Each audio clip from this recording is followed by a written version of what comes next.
Hi guys! Welcome to my channel, Vida Mix Vlog. For today's video, flex ko lang sa inyo yung unang deliver ng Nestle. Ito yung unang order natin guys sa Nestle ngayong taon. So nag-order tayo ng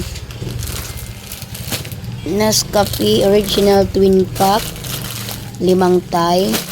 Ang benta ko dito is 15 pesos.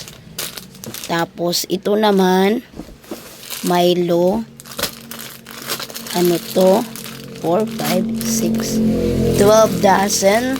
Ang benta ko naman dyan ay 10 pesos. Kasi mabinta po yan, kaya lagi namin dinadami yung pag-order namin dito sa Milo. Tapos ito naman Magic Sarap, 1 dozen din po yan. Bali bawat ganito is 15 piraso. Ang benta ko dyan ay 6 pesos. Tapos ito naman Nescafe Classic Original Pure Coffee. Ang benta ko dito is 15 pesos. Yan, nasa ano lang to, maliit. Ay, hindi pala to 15 kasi ano to mas malaki. Tapos dito naman tayo sa swak. Nag-order din tayo ng swak kasi wala na tayong stock.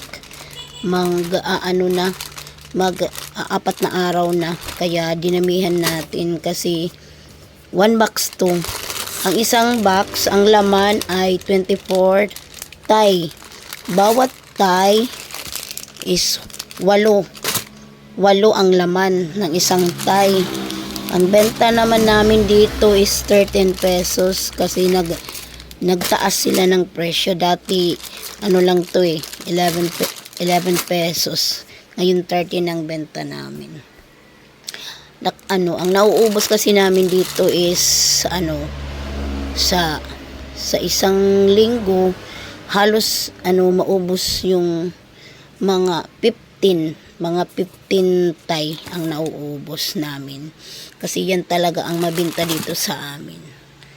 Yan lamang guys ang ating update dito sa tindahan. Maraming salamat sa panonood. Sana di kayo magsawa sa aking mga video. Salamat sa laging pagsuporta sa aking mga video, sa pagwawatch. God bless. Huwag kalimutan mag-subscribe sa aking YouTube channel. God bless everyone.